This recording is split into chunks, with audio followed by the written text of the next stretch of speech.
let's go to value vocabularies for a linked data-enabled cataloging tool, and I'd like to invite Bianca Csakany and Sofia Zapunidou. Please. Did I say that right? Yeah. No, you didn't say it correctly. It doesn't matter. So hi, I'm Bianca. I'm from the Publications Office, and I work in the Metadata and Identifiers section. You see a second name on the slide, which is Sofia, my co-speaker. She couldn't make it today, unfortunately. You have to keep up with me. So today I'm going to talk about how we changed labels into concepts to create value vocabularies for a linked data cataloging tool. We internally called this project ATTO project. So let's get started. So the metadata and identifiers section is describing and disseminating general, meaning non-legal publications on the OP portal.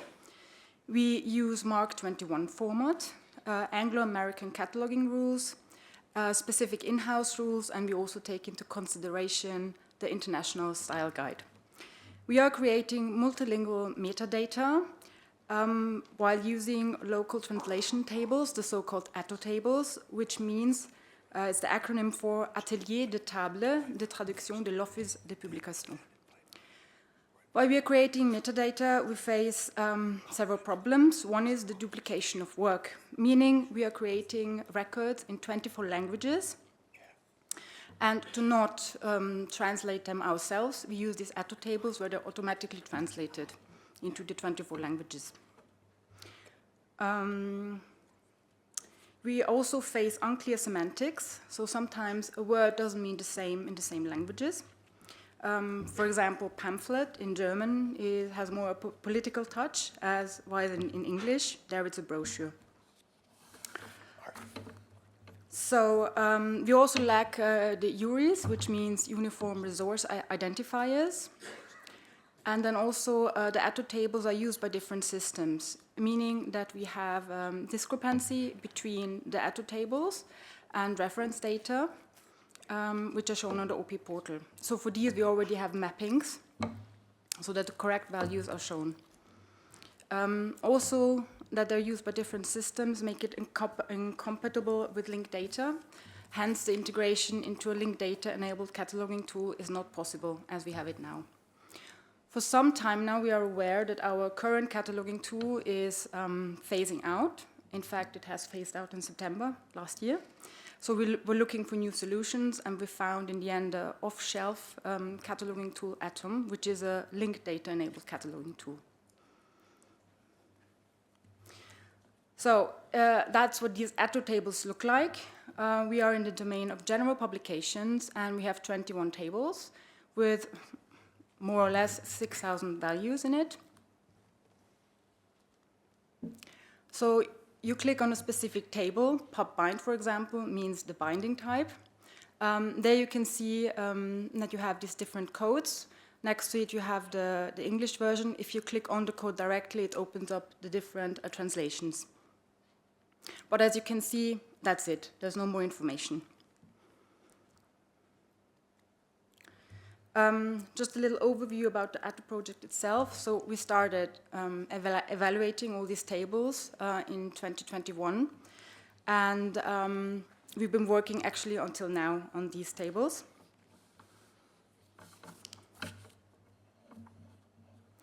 I'm not going to go into all the specific details of the years, but as you can see, we already started not only evaluating, creating and analyzing these tables and making new definitions, but we already started mapping. So the Mark 21 mapping to CDM. You might ask how many people have been taking part in this project. So we had 4 people who were working all the time on this, and we had to do this next to our current day job. So this is really something that had to go within the business. Altogether, we have a team of 10. We also have feedback from them. And of course, the reference data and style guide team, the OP vocabularies, they helped us a lot. So you might ask now, what exactly did we do? So we have these ATTO tables and these authority tables that were already mentioned before. We were checking if an ATTO value exists already in authority table. If yes, then we check the mappings, if they were correct, if we had to use, maybe create a new value, or to provide a new definition. If we found different semantics, then we had the question, are we deprecating the value or are we not deprecating it? So if we see that we don't need the value, then yes, we deprecate it because it already exists in this authority table. When we saw, oh no, we need this, then we identified a different label for the concept. Our sources used for all this where, as you can see, dictionaries, online dictionaries like Britannica or the Oxford Dictionary. We used Mark 21, RDA vocabularies, and also Onyx, and many more. In case an ATTO value didn't exist in an authority table, we created not only a new value, but also maybe a new table, which means that we had to provide definitions for the values and for the tables. You might ask, why did we not use AI for this type of work? Well, we thought about it, but in the end we decided that we have a very limited time frame and we don't have time to train an AI for this, so we use our human intelligence. So, can you still remember the example I showed you with the ATTO table? So now this is how one of the new tables we created in the authority files looks like. This was basically this pub bind table, which now is called binding type. It didn't exist before. You can see you have a code, which is used also then for mapping, and you have a definition what this means. And because we talked before about definitions and finding a consensus, we had also a lot of discussions finding these definitions that everyone agreed with, and we thought they can be used also for other domains, not only for our domain.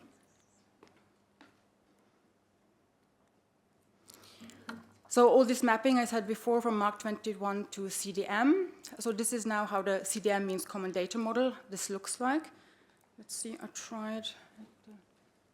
It's not really visible. No, the pointer, sorry, the pointer is not visible. So, so you can see here that resource type, we have the general publications, which is in the third line. For corporate body, authority table that already exists, it's called Home. It's the Director General for Home Affairs. Then we also use the Eurovoc, as you can see, with the codes. The target audience it's on the third line from bottom.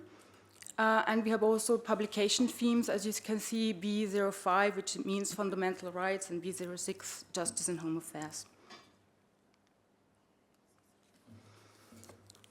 So, our results and anticipated results.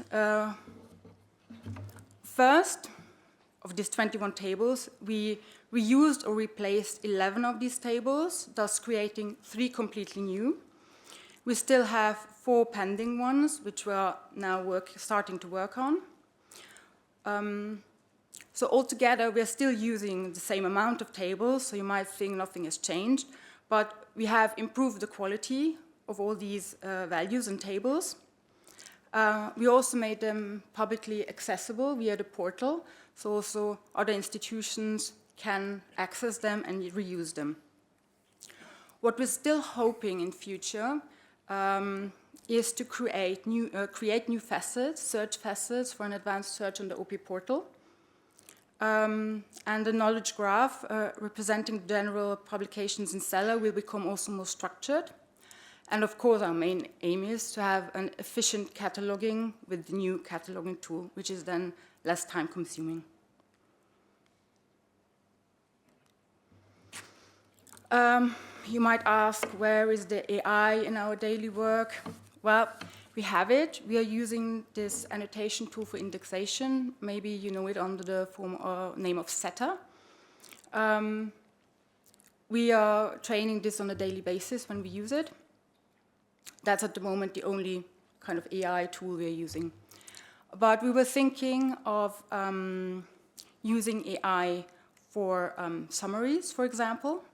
When we have a publication that has no summary, AI could create us a short summary, which we can also then put on the OP portal so that users can see what the publication is about.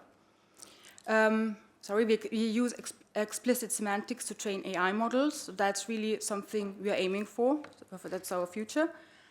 And we also, the last point, what we would like to use the AI in future is to extract metadata directly from publications. So in specific, we have a big backlog of printed and scanned publications, and we simply don't have time to catalog it. So here AI would be really great if we could just extract the metadata directly from the publication so that then we can work with the metadata. All right, and that's it. Thank you very much. Great. So, I was thinking what Alcide De Gasperi would say about this cataloging you just talked about. He would say, wow, wow, as I have felt, wow, watching this. Do we have, let's see, any questions by microphone at the moment? Yes. Super interesting project. Why do you have to train the AI, right? Have you just tried doing this without any training, per se? We haven't tried anything, actually. We just, Sophia, our expert in these things, we just thought that we just simply don't have the time, so. Thanks. Okay. Yeah. All right, thanks, Paul. Any other microphone questions? Here's one from Peter. I wonder if we can all agree to use the turtle serialization of RDF rather than RDF/XML, as it will improve the understanding of the RDF. What do colleagues think? Does that make sense to you at No. all? Is somebody trying to? No, maybe this is highly... Okay, how about why Mark 21? Does that make sense? Because we have, so our current cataloging tool, Virtua, is based on Mark 21. Okay, well it says why not use or convert to BibFrame by a bibliographic framework which has a linked data model. Yeah, well, I know BibFrame is very in now. BibFrame. And yes, and they're going to change, but we decided for this common data model. Okay. And yeah. Because Here, I'm sorry, Sophia would be the expert. that's not your decision. Then. Yeah, so she could explain more. So if you have any questions, you can always contact her. The email address was there. So. Okay, yeah. Whoever wrote that, remember that. How do you organize the curation process? How many people can suggest changes and how? Who decides what finally goes into the ATTO table? And how many people are permitted to do the changes in the ATTO tables? Well, the ATTO tables we did ourselves. Okay. And now what we did, we gave all the work to the vocabularies team. Yeah. I think basically everyone can propose something. We proposed as a team, and then we got the feedback. And some things were rejected because we didn't use the right words, or it didn't fit the standards. So we then reworked that. But basically, it's also like with Eurovoc, everyone can propose a new concept, and then it needs to be discussed. And then, well, it's decided if it's released or not. Yeah. Okay. Let's go to the next one. Can this be adopted by or linked to national library systems? Is the aim to create an EU-level cataloging system? So at the moment they are creating, the European libraries are creating a union catalog, but that's based on ALMA. And ALMA is also based on Mark 21, and now we are moving to this common data model because we really want to have these values and this linked data. So at the moment, what we will have, which is all an ongoing project now, is not compatible with that what's now being done with the union catalog. Is there an effort in that direction to do that? I don't think so at the moment, because I mean the union catalog is just now. They're just, you know, they are now bringing this operational, and we are completely apart. I mean, don't forget also we have these 24 languages, so we need all the vocabularies and all the data. We need that in 24 languages, which massive. ALMA, for example, really doesn't support. So that was also one of the reasons why we didn't choose that product. And we went for something completely different. Okay. What was your approach to validate the decisions taken when comparing ATTO tables and authority tables? Well, we were this team of basically 4. We looked at it, we proposed, we discussed a lot, and then, well, the end word was the vocabularies team. They decided then, they decided if that's okay, what we produced or not. Okay. Aren't terms like binding types already defined in MAC and RDA? Why create your own authority data describing the types? Is the added value about persistent identifiers for these concepts? You want me to repeat that? Yes, please. Yeah, okay. Aren't the terms like binding types already defined in MAC or RDA? Why create your own authority data describing the types? Is the added value about persistent identifiers for these concepts? Well, the thing is, we used all these glossaries as well. So we have been consulting those, and we took a lot of definitions from there as well. And then for us, well, the URI is just super important, so the identifiers are important. So that's why But the definitions are also taken from there. Okay, all right. Hope that answered someone's question. Any other microphone questions before I think we have 2 minutes, right? Right, and so, okay. 2-minute warning. Did you ever consider being part of the Share VDE platform to be part of a larger linked data ecosystem? No. No. That was an easy, quick. But it's a nice input, so maybe we can in future. So yeah.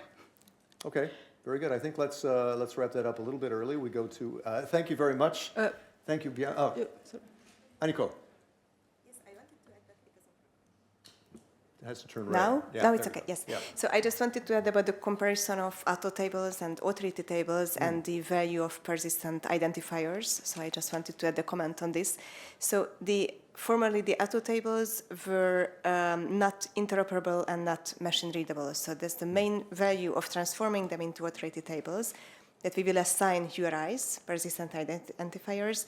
Right. Therefore, they can be linked on the web, they can be treated as linked data, and they can be used by systems, and also systems can connect to them and retrieve automatically from Cellar. So that's the main value, I think, and that was the core of the decision. Sorry. Thank you. Yes, a bit excited. So I think I didn't mention that. I'm very sorry for this. All right, Bianca, vielen Dank. Thank you very much. Thank you very much. Thank you. Great.